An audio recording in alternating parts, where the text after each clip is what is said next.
Gabi, bawat kwento ay may istorya at aalamin natin ang mga kwento sa likod ng mga kontrobersya. Kikilalanin natin ang mga personalidad at mga paninindigan ng bawat panauhin. Magbibigay linaw tayo sa mga issue na mahalaga sa lipunan. Ako po si Salvador Sal Panel. At ito ang Counterpoint.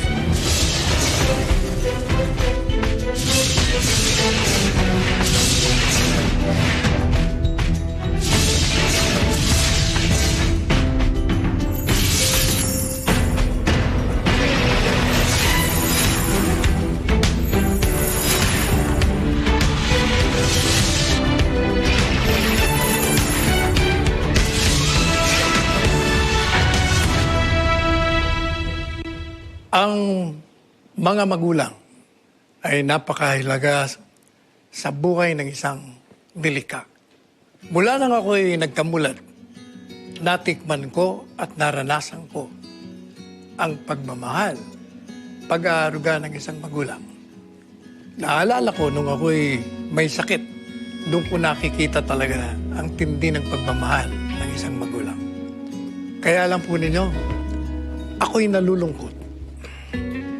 Pag ako'y nakakaalam o nababasa ko na mayroong isang anak na may ginagawang isang bagay na laban sa kanyang magulang.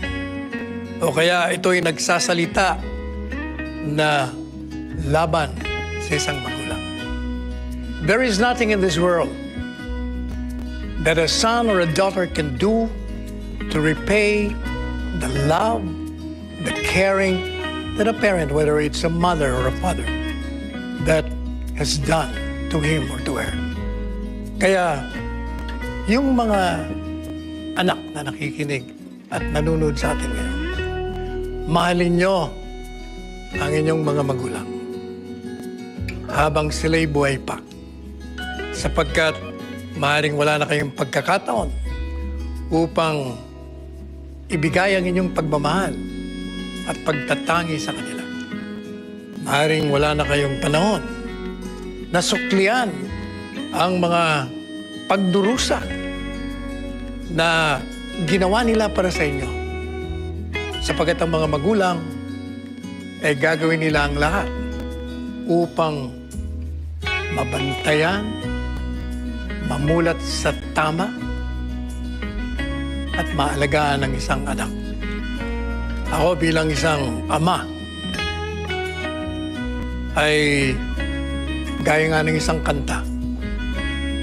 Kung natatandaan niyo yung awiting na sana'y wala ng wakas, yung awitin pong yon, tingnan niyo ang mga kataga.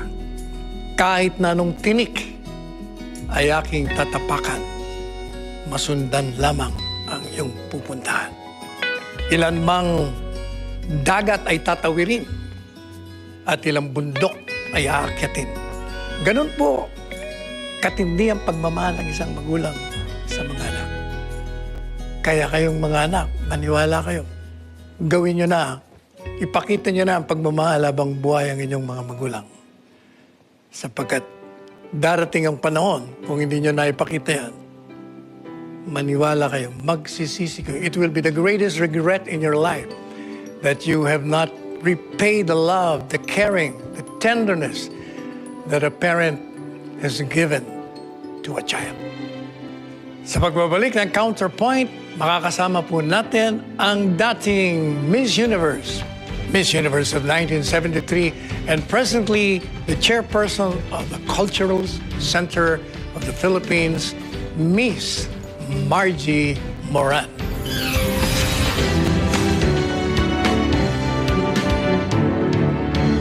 This portion.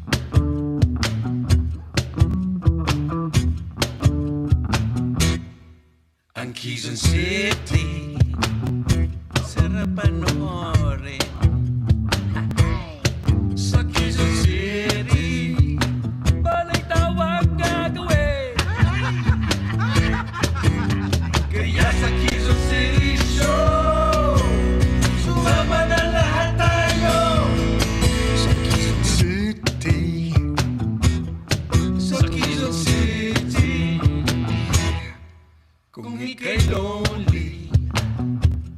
wala kang magawa. Walang magawa daw, oh. Sa Quezon City, sa laptop ka matadapa. Ay, ouch. Kaya buksan ang TV nyo. Sa Quezon City na tayo. Sa Quezon City, sa Quezon City, buong pamilya, Pati ang barkada. kuya, ang inyong aso, pati inyong mga pusa. Magsama-sama tropa nyo. Sa Quezon City na tayo. Sa Quezon City, sa Quezon City. Yeah! Okay nga eh. Yun. Okay? Ito yung paborito ng ating mga televiewers. Ang Bawal tumawa! Anong...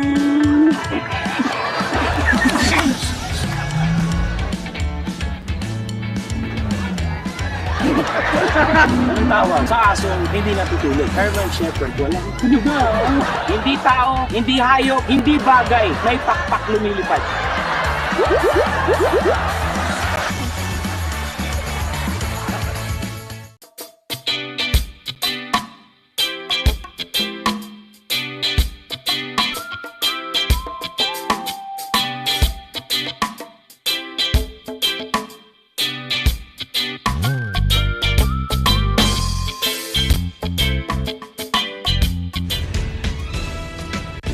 Isang rare combination of beauty and brain. Nanalo Miss Universe noong 1973. Isang advocate ng mga kababayan sa Mindanao at naging matagal na miyembro ng Board of Directors ng Habitat for Humanity Philippines. At kasalukuyan ang presidente ng Cultural Center of the Philippines. Please welcome the beautiful, the elegant, the gorgeous Miss Maria Margarita Rojas Moran Floirendo, more popularly known as Margie Moran. Magandang gabi po, Magandang Miss gabi, Margie. Sal. So nice to be here with you. Oh, it's our honor and pleasure for having you. Bilang nung presidente, Miss Margie, kumusta naman o? Itong trabaho niyo, medyo mabigat yata ito. Kesa lang, ordinaryo lang kayong member of the board. Well, actually, before my presidency, I was the chairperson of the CCP for 3.5 years. Okay. Before the pandemic. What's the difference between chairperson and the Well, the president? chairperson is the head of the board of directors and the head of the agency, which is the Cultural Center of the Philippines. And you're in policy making and giving directions to the whole board gives directions to the management. Now, I'm in management. I was elected by the board to be the president last July. Yeah. So now it's full-time work for me.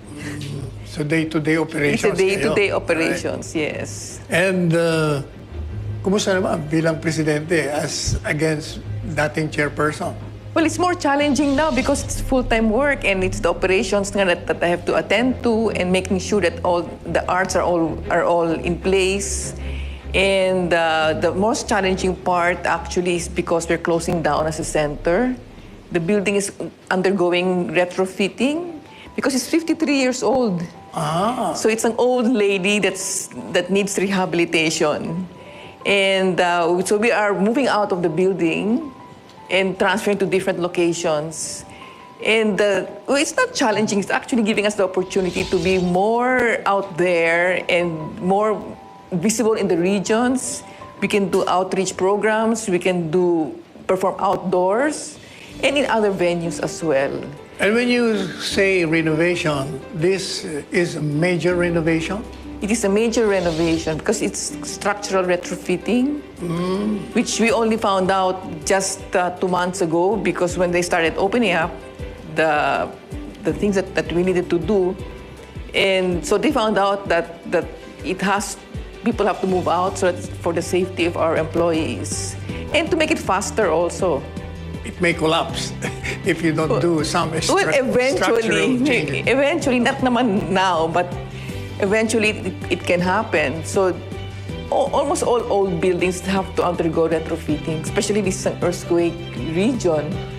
So we just want to be safe and be also updated, because we're not compliant with so really? many building codes now, because it's an old building. It was done in 1969. I'm thinking whether in that field of yours there is politics too. Is there? Well, among artists, I think it's a very friendly atmosphere. We all try to help each other, give jobs to artists, because especially during the pandemic, they were the most affected. I think politics only comes into play when during elections, Okay. national elections, and actually elections within organizations. And then after that, we're back to normal. The members there do not engage themselves in parties and politics, do they? Oh, they do, yes. Oh, they do? Because they have their own advocacies. So, Okay. so they, it's hard to, you cannot prevent people to speak up their minds. So as long as it's not subversive. Okay. Now, being in the public light, there are criticisms thrown to public servants. Have you ever been subjected to such? The only thing I think I was subjected to was when the CCP celebrated its 50th anniversary, which was in 2019. And we invited Mrs. Marcos because she was the founder of Cultural Center of the Philippines. Did that created a controversy? It did. It did. Oh. We were in the front pages and we were bashed by the media. They don't want the First Lady to be invited? The one who created Cultural Center of the Philippines? Exactly. So to me, it's not because I'm from Marcos. It's because we're giving her the honor Yeah. of giving us an establishment that is now Yeah. benefiting a lot of artists. And that was the only reason. How did you handle this criticism, this bashing? We just explained ourselves in the media, and then we didn't answer we did not reply to any other criticisms, and it died down. Now, when you were Miss Universe in 1973, at a very young age of 17? 19. 19.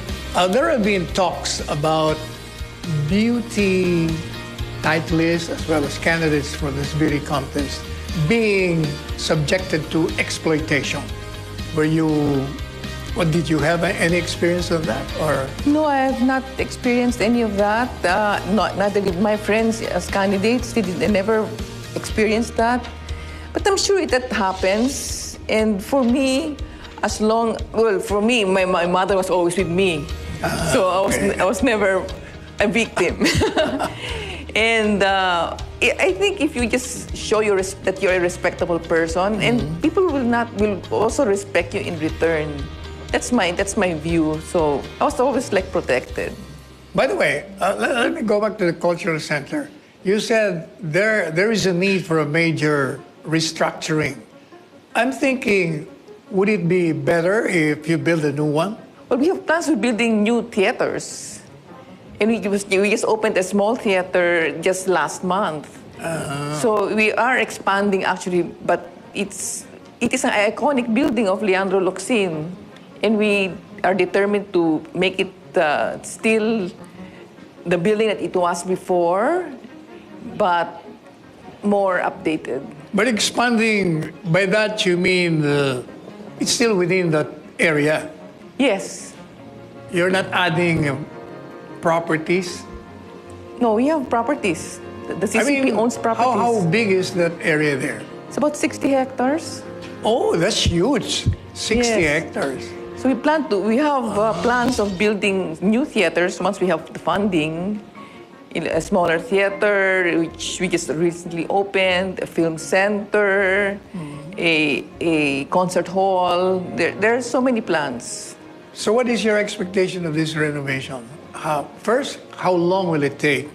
It will take 2 to 3 years. And then so we update also the technology for having a theater that is at par with the world's best. You know, when it was created, it was the best in Asia. the best acoustical system, best lighting systems. And we're still using the suppliers that we had before that designed this technology. So we just want to update it and be at par. Meanwhile, where do the artists go for their performances? Well, we are also performing at the Met Theater, the Metropolitan Met. Theater, and then possibly the Samsung Theater at the Circuit, and other theaters in the regions. So there are new theaters that even in Quezon City, there are theaters in Sorsogon that's just opened or that will open. So we want to be out there to be felt by Filipinos all over the regions. Who provide the budget for this renovation? You have the necessary fund? We have the necessary funds for the mechanical parts, and it's mostly government, but we also have private sector donations. So you accept donations. Oh, yes, yes. Do you think the Filipino masses appreciate this kind of artistry in the cultural center of the Philippines? Oh, yes. And do they go there? They go there, yes. But pre-pandemic, because we limit now because we started renovations, we only have one theater that's open. And we have programs for the masa to come in and watch our shows every year. And we have popular programs that will attract people. What about the compensation for these artists who perform there? All the artists are paid. Yeah, but I mean, I've been hearing complaints about malitang sweldo, malitang kita. Pag artist ka, hindi ka gaya ng artista. Iba yung stage at saka... Iba, of course, but it is commensurate naman to what they're doing, and it is actually to most artists, money is not the issue. Of course, they're paid to survive, but it's really the artistry of their art form that gives them the honor. And they love to do it. They love to do it. You have to love what you do. Tell us, Miss Margie, being a beauty queen, what is the role of beauty queens in the country? Well, it's part of our culture, isn't it? And it is, in the end of the day, it's what you make of yourself. It's not because you're a beauty queen that you will make it. It's only a stepping stone of what you can do next in your life, but it's what you make out of yourself, which my father and my parents used to tell me that. So I finished school, and I took my master's degree, and I went back to the arts. Is there any difference between your time, those beauty contests then, and presently? I think during our time, it's more conservative. More conservative. Yes. Now it's more commercial. Now more revealing of their assets, Yes. of their physical assets. And now I think most of them fix themselves too. It's of course mostly science. What about the rewards for being a beauty queen as compared to previous ones? Do they receive more now? Oh, Benefits? yes, because of the value of money. They receive more now. And I guess during our time, it was really a privilege to join a beauty contest, especially if you win. Like, I lived in New York, in one of the best hotels. So there were benefits then that you don't have now anymore because, I guess, less sponsors. I'm sure you used to be one of the judges in this beauty contest, right? In the local, here in the Yes. Philippines, yes. Now, what would you prefer? A beautiful face or one that's not that pretty but has the brain? One that is not that pretty but has the brain because she grows on you. Okay. But one that becomes beautiful is the one that wins. Yeah, but right now, it's not all natural beauties that you see. Kaya nga sabi ko science eh. There have been, what do you call that? Plastic surgeries? Yeah, they have to make their nose better looking, their eyes. It happens all over the world. I think it was started in Venezuela because the winners you would win because they're perfect features. As a beauty queen, would you rather, as a judge, for instance, would you consider that? Because No. me, I've been a judge myself in beauty contest. When I see that it's not a natural thing, I vote against. That's not my criteria anymore because somewhere you can't tell if the person has had it done or not. But like I said, when she starts opening her mouth and talking, then that makes a big difference. Yes. Anyway, thank you so much for honoring us with your presence, Miss Margie. And we will pause for a break. And after this, Counterpoint will be back.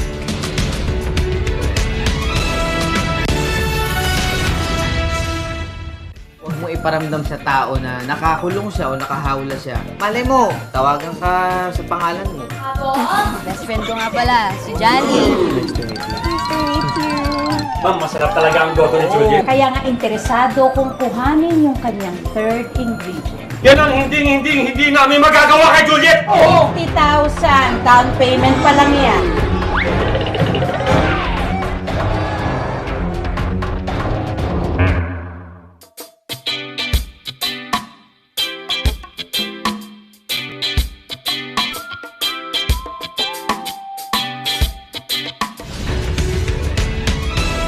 Miss Margie, punta naman natin yung personal life mo with your permission. Oh, sure. Number one, did you ever want to be a beauty queen when you were still a child? Not a child, but when I was modeling, so I was already a teenager. But my parents never wanted me to join the beauty contest. So when I was asked to join the Binibining Pilipinas, my parents said no. I was 18 then. It's just, I was not allowed. When I was 19, my father underwent surgery, so he went to the province to rest. He went to Davao to rest. And I was again asked to join the pageant. So I asked my Lola, who was my guardian, and she was one time a queen herself, a carnival queen during her time. Of course, she said yes. So I joined the pageant, and my parents never knew I joined the pageant. You were still a student at the time? I was still a student. And What year were you in? And what were you taking up then? I was first year college. So I was Fresh from high school. Huh? yes. And I was studying at Marinol College. I was AB Business Administration. And my parents found out only when I won. Oh. Because they saw it in the newspaper. So it was a secret. Yes. So my dad said, it's a good thing you won. He would really get so mad at me, but he made me promise that I would finish school, which I did.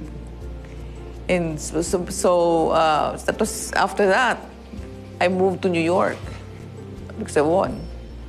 How was it when you won in the Binibining Pilipinas first? We were actually fun because we were one barkada that entered the pageant, and we all won different titles.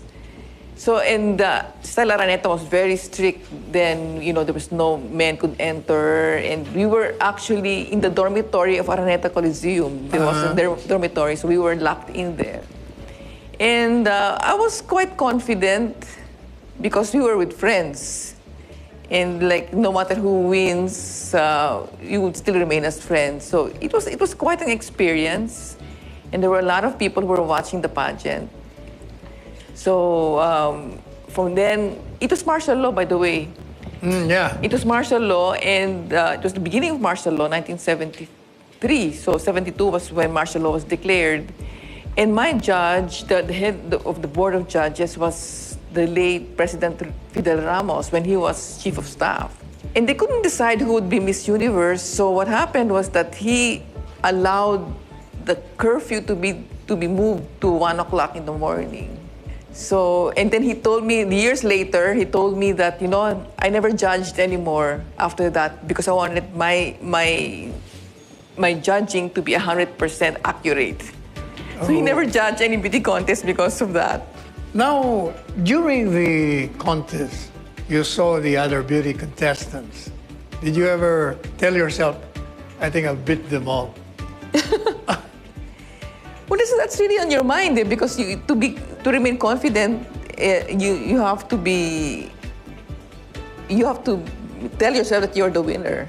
And then after you won that, you had to train for the Miss Universe. Actually, I never trained here. You never Yeah, trained I here? was a model, so I knew how to walk. Okay. I knew how to project myself.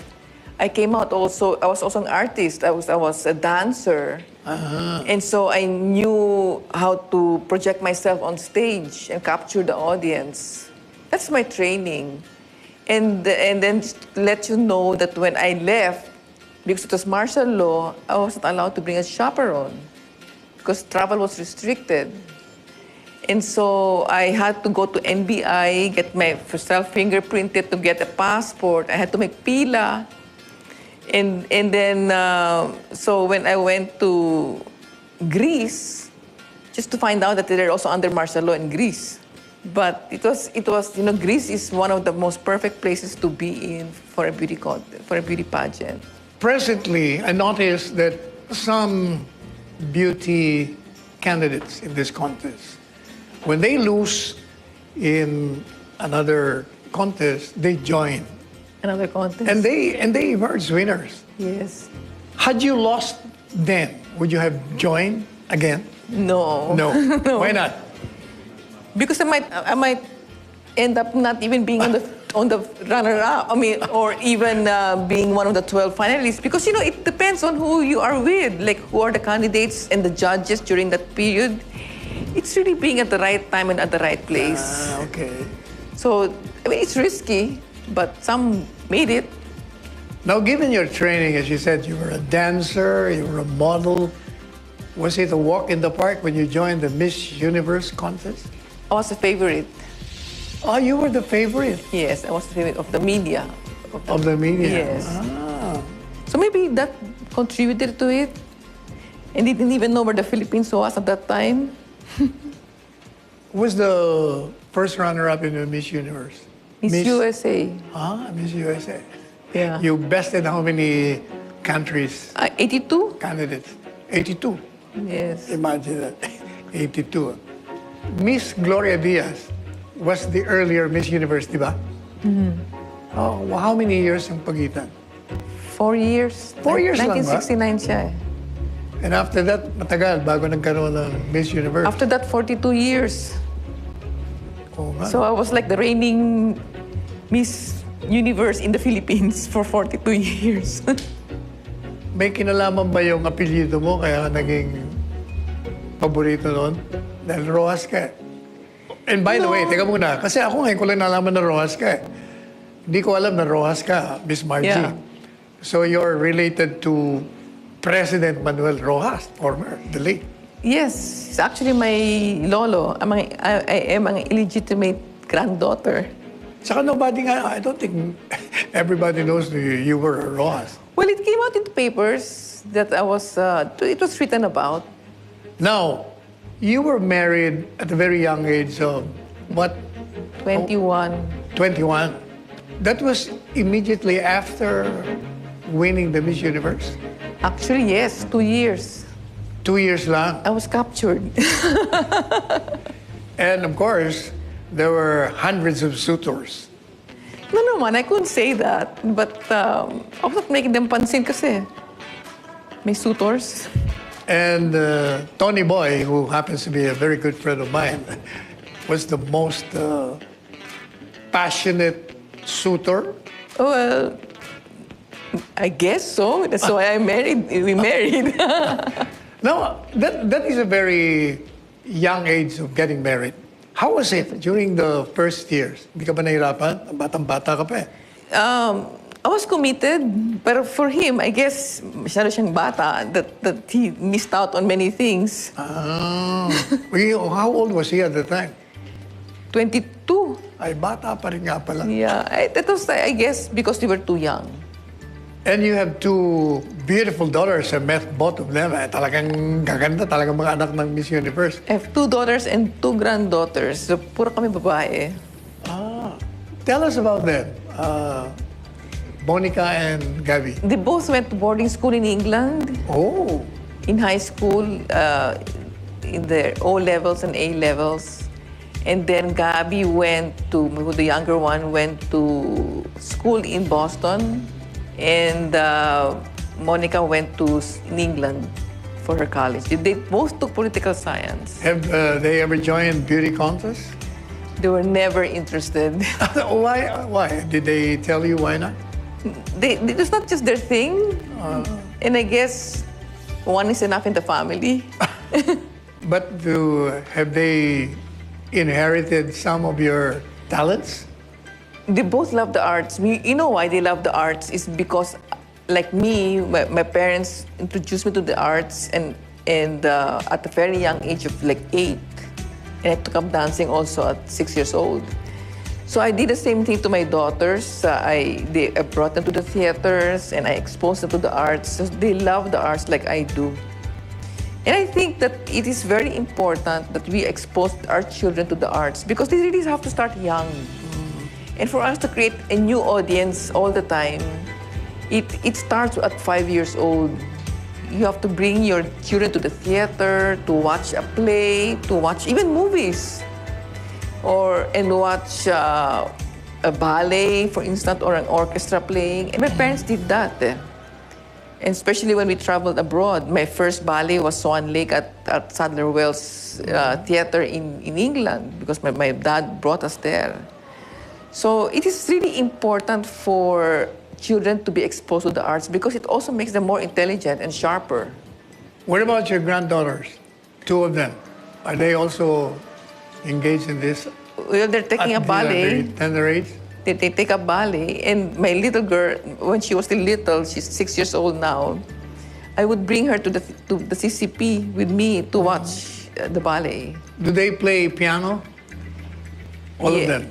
The older one plays the piano, she sings, she horseback rides, she dances ballet, she does everything. Are you the kind of grandparent who dotes with the kids, a doting grandparent? I am, definitely, and I accompany them to the ballet. What about the grandfather? Also, yeah, he plays with them. Now, you stayed married for a very long time. How did you manage to do that? Kasi sa mga kagaya mong mga celebrities, 10 taon, wala na kagad. We were actually living apart. We were separated, although we're legally married for like we are more than 45 years. And actually 48 na ata. But we were married for 25 years. 25 years? I mean, living together 25 years. Even that, 25 years, mahaba yun bago kayo.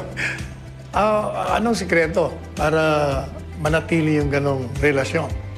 Well, if I knew better before, I think it is more being more forgiving as a person, as a wife, and really be able to give and take and communicate more and express yourself as well. What traits did you appreciate doon sa yung naging kabiyak? He was guapo. Ayun, talagang gwapo yun.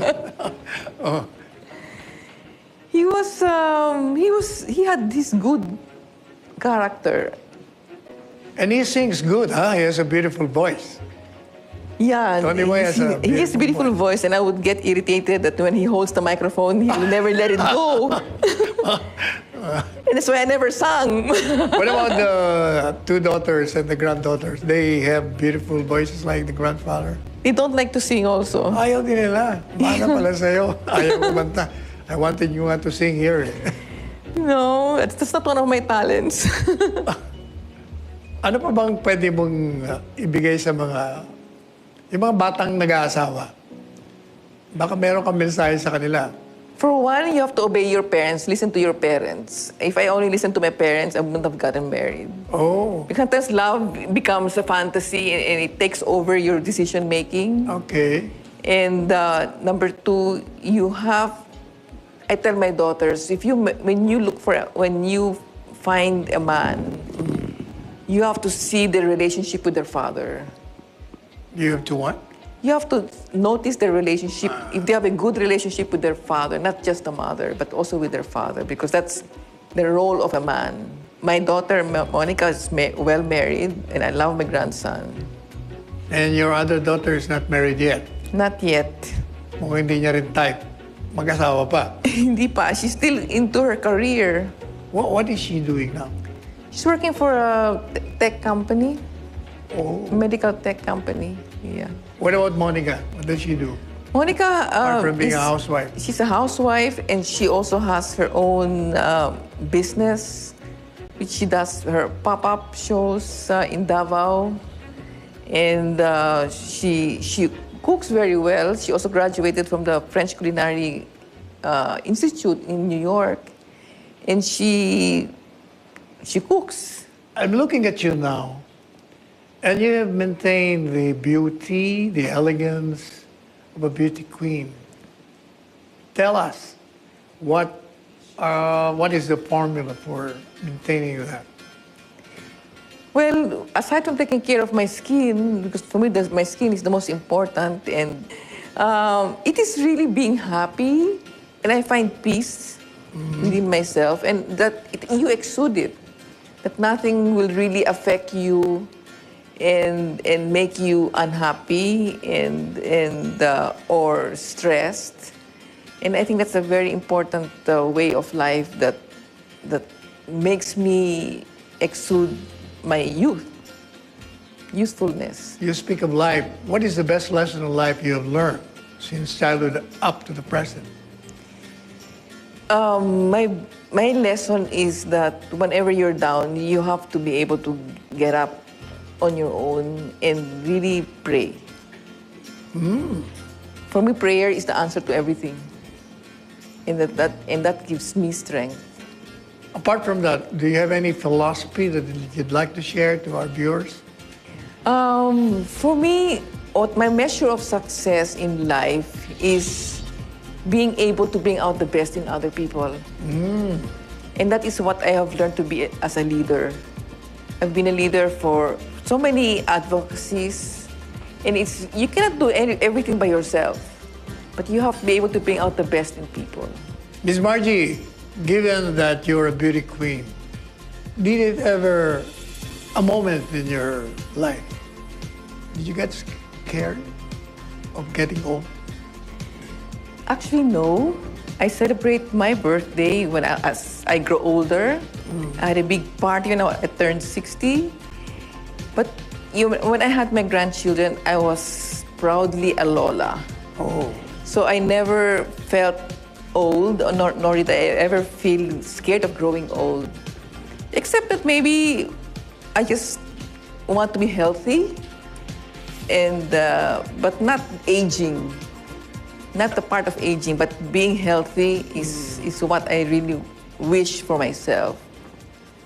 Okay, now we will get into this more interesting part of the show. We will flash pictures on the screen, and you can make a reaction by showing these emojis. Okay. Oh, first picture. And you can also give comments, remarks. Thumbs up. You want to say anything about her? Well, I knew her when I was Miss Universe because I lived in New York, and she would have me picked up to join her. And I have very good memories of her. And when I was, I was invited to the palace, and she received me. So I had very good memories of her as a person when I was Miss Universe.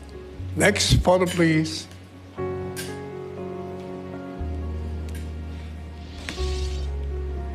Heart? He's my friend. Okay. What else? Well, You can add, or you I can can make a add. comment. Well, he's a good father and a good grandfather. Maybe not a good husband, but I love him for that. All right.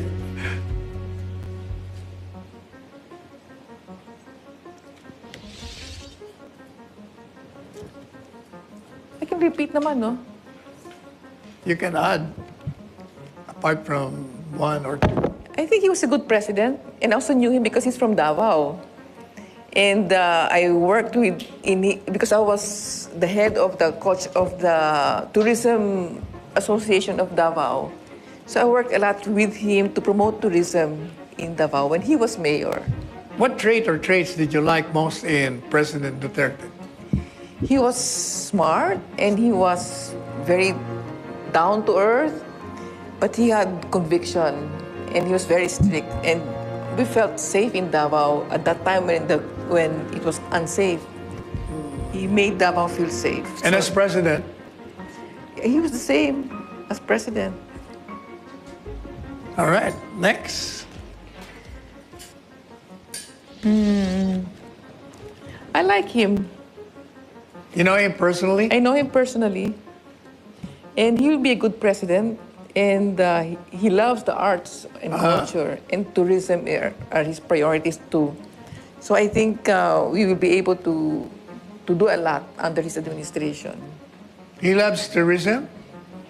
Yes, he's very interested in tourism. He's a tourist himself when he travels. So he sees what's needed in our country to be able to promote.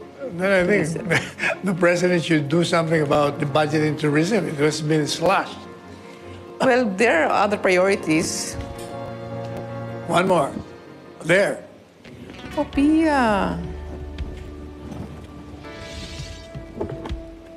I like Pia. She's a very smart woman and she's very fortunate to be Miss Universe. She tried 3 times, but you could see that she got better every time that she joined the pageant. And I worked with her when we were 3 of us were models, commercial models for Magnolia Chicken. So and she's very nice. So I wish her luck also because she's engaged. She's engaged now. Let's see, this one. Gloria and I are friends. Okay. We're friends and our daughters are friends as well. So we go a long way and her husband before, Bong Dasa was also Tony Boy's friend. So we were all barkada during that period. So what are your plans? Apart from being president, do you have other plans that you want to achieve? Dreams that you haven't gotten? I think I have done everything I wanted to do, and being in public service is really a legacy. And I just want to do good for whatever I'm doing now as president of Cultural Center of the Philippines. And in the end, people will not remember what I did anyway, so they'll still remember me as Miss Universe. So I might as well do something good as people will remember me even as a beauty queen. Have you ever considered running for a public office? Once upon a time, but not anymore. How was it being a wife of a politician? It was fun, actually. I enjoyed it. I enjoyed being with people and campaigning and giving political speeches during those periods. Really? Yes, You delivered yes. political speeches, huh? Yeah, and I sang Usahay. Not in Filipino, In Bisaya, in Bisaya. hindi pwede ako mag-sample dahil hindi na ako nagpa-practice. Ng ano? Ng Bisaya. Pang political campaign lang yun. All right. Thank you so much, Miss Margie. It's such a pleasant conversation with you. Marami kaming nalaman sa'yo na hindi ko mismo alam eh. At may mga aral kang binigay sa mga viewers natin. I'm sure marami silang natutuwan sa'yo. Maraming pong salamat. Maraming salamat, Sal. I enjoyed it also, being here with you. Thank you po. Thank you. After a short break, magbabalik ang Counterpoint.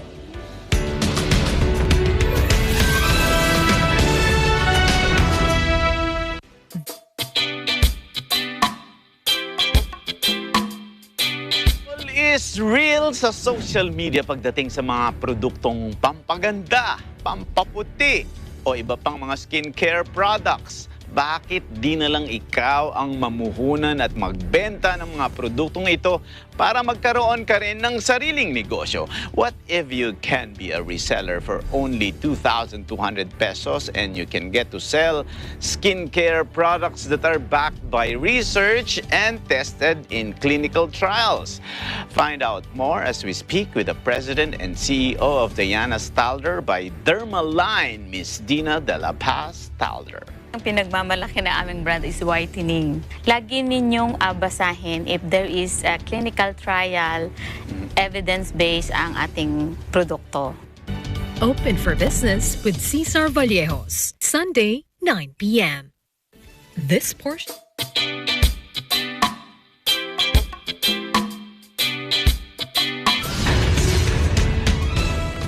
How do you express yourself when you have disabilities? Paano mo iugnay ang sarili? Paano mo ipapahayag ang interes mo kung ikaw ay may kapansanan? Panoorin po natin ang susunod.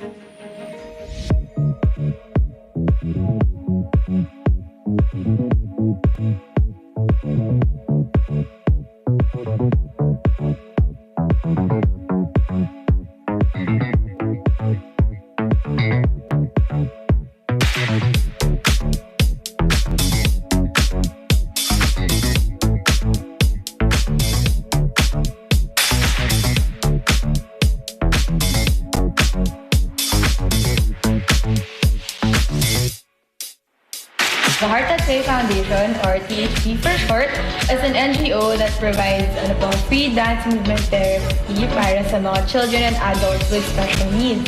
So when we say special needs, sila yung may mga autism, Down syndrome, ADHD, and similar disabilities. Yung foundation namin, nag-start siya 10 years ago. Advocacy lang po siya. It started po with our mom. We call her Teacher Anna. Dancer po siya, and then namana namin yung passion niya for dancing. He also took up special education. Tapos doon niya nakita i-connect yung dance and SPED. So dahil nagkamalayan si Mommy, si Teacher Anna, thanks to the different organizations na nagpapalaganap ng awareness for tinatawag nating developmentally disabled, or differently abled children, doon niya naisip na, sa anong paraan siya makakatulong. Bilang mananayaw, doon niya naipag-ugnay yung singing. So through the arts, yun yung tool para makatulong sa pag-empower. Sumasali po sila through sign-up lang po. So wala po kaming hinihingi na fee from them. Talagang gusto lang namin silang matulungan. Hindi po kami masyadong strict in that sense na may membership fee. Yun. When they sign up po, every Saturday, hold kami ng therapy sessions. We also provide snacks. And nung medyo after a few years na nag-start, nakaka-provide na rin po kami ng transportation help so that they can attend po yung sessions. Yes.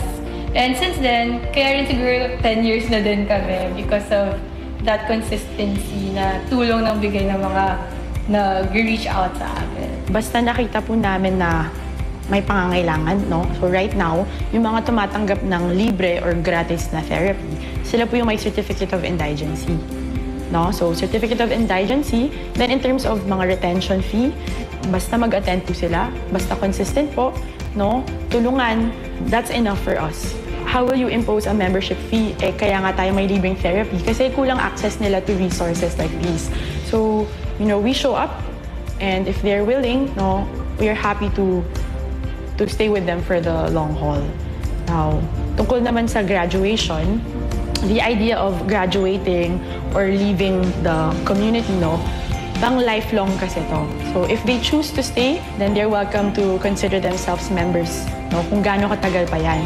Ang goal kasi namin was movement therapy.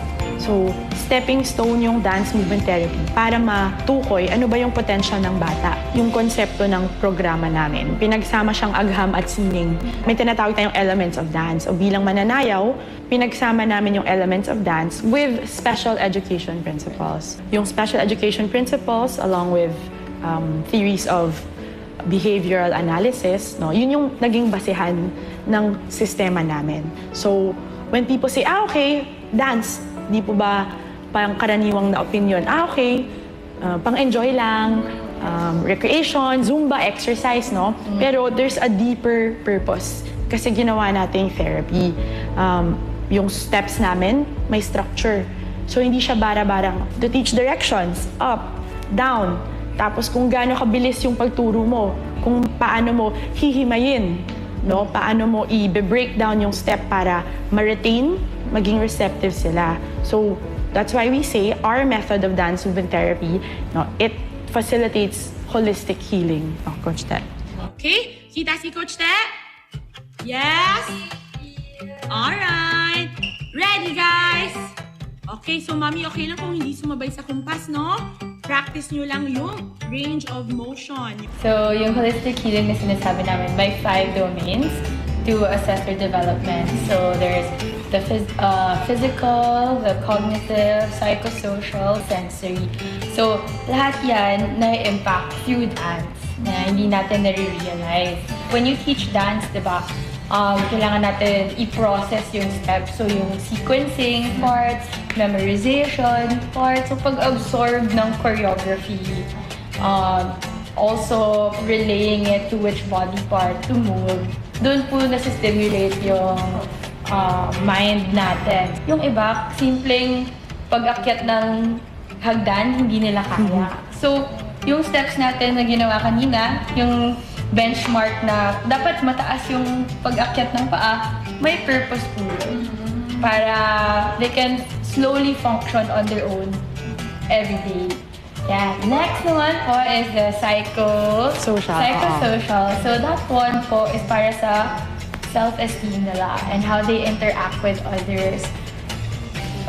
It builds their confidence, it becomes a social activity na unti-unti nakita nila nagagawa ko yung steps kahit di nila mag-verbalize. Having a sense of community, no, through dance, you're holding space, you're sharing space, you're taking up space. So may confidence boost na, you know, this is my potential. I am able to do this. I am a performer. Kaya kong magmemorya, kaya kong magpasaya ng tao, 'di ba? And hindi nila kailangan magsalita para ma-express yung nararamdaman nila. Kung may frustrations, na ilalabas in a healthy manner. And important po yun kasi not all of them have the chance na makihalubilo sa iba. Very good, guys! Okay, palakpakan naman! Naging blessing in disguise yung pandemic kasi we were able to partner with 6 public sped schools in the Quezon City and Marikina areas. So we pledged 80, pledge to support 80 students with special needs from these 6 public sped schools. So 80 to 100 yung first batch of 2020. Sa ngayon, nag-average attendance ng 50 na virtual. Ako po si Mami Tess at ito naman po ang aking anak na si Richard. Siya po ay 25 years old na mayroong autism. 2 years ago po, nung magkaroon ng pandemic, nagka-problema po kami dahil nagkaroon po ng regression si Richard. Simula nung nawala yung dance therapy, hindi na po siya makagalaw ng maayos, hindi niya natataas yung mga kamay niya. Tapos po, madalang na rin siyang mag-text kasi yun po yung means of communication niya. Pero ngayon po, nang bumalik yung dance therapy, ang laki po ng pinagbago ni Richard, right? Yeah. Nakita ko na po yung ngiti sa kanyang muka. At lagi po siyang excited. Yung motor skills niya po, nagbago. Nagagalaw niya na yung mga kamay at paa niya, natataas niya na ito at naibababa naman po. At the same time po, ang pinakamagandang nangyari yung dahil po sa dance therapy, yung hindi na po siya nagpapasis. Gusto niya, siya lang mag-isa yung nagsasayaw, right, Chard? Ayaw niya na po minsan yung hinahawakan ko siya. Gusto niya, yung siya talaga yung magsasayaw na. Nagbago po yung kanyang cognitive skill, nakakapalo na po siya ng instruction. Kaya buong puso po kami nagpapasalamat sa The Heart at Play Foundation po. Ang vision po namin, that all developmentally challenged individuals can thrive, not merely exist. And second, that they can exist harmoniously within their families and within society. So, if you look at that vision, parang wala namang expiration date yung ganyang pangarap, no? And so we're hoping that we can be here for the long term, no? Baka in 10 years, may center na tayo. To add, no, one of our long-term visions for our community, sana may trabaho na sila. Makahanap sila ng what we call self-sustaining, no? Ways to be self-sustaining, may livelihood sila. Kasi we started this 10 years ago. Nasa 10s, mid-teens yung ibang members. So now, mid-20s, yung iba sasampa na sa 40s, no? So, ang hard truth, no, na hinaharap ng bawat magulang is, knock on wood, what if mauna? What if maunang pumanaw yung mga magulang nila? Kanino nila ipagkakaloob yung responsibility of taking care of their children? So we're hoping na with dance movement therapy, other arts therapies, allied with other conventional therapies, no? Patungo na sila to vocational training, no? So in that sense, may pagka self-fulfillment, no? Sana kumikita na sila, no? Kung may ma-match tayong corporate partners, no? Na pwedeng mag-hire, no? Para masabi nilang they're living a fulfilled life, that they're thriving also. So, yun po, sana lahat pa-centralize through the Culture and Arts and Therapy Center. Yun po yung vision.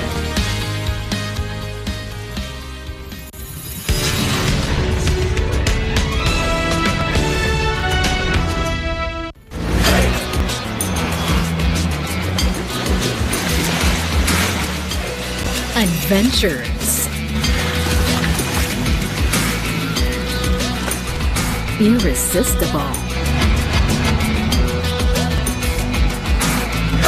Captivating.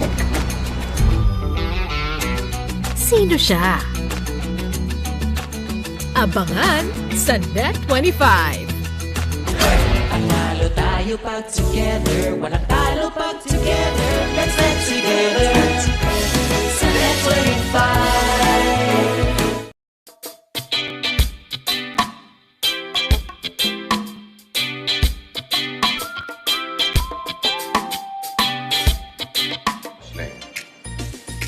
May kilala po ba kayong tao na parang ipinaglihi sa sama ng loob? Miss! Gusto mo sa ibang restaurant ka na kaya kumain, ha? Arte mo! Ito ba nagpakahirap ako para lutuin yan pagkatapos pipintas-pitasan mo lang? You have no right na pagtaasan ako ng boses! Ay, hindi! Hindi ba ito mataas? Ganun na rin yun eh. Pati ba sa nakaka-relate ka sa kanya? May sinasabi ka na rin. Hindi. Wala. Love, Bosleng, and Tali. Tuwing linggo, alas 6 ng gabi dito lang sa Net25. Panalo tayo pag together, walang talo pag together. Let's get together sa Net25. This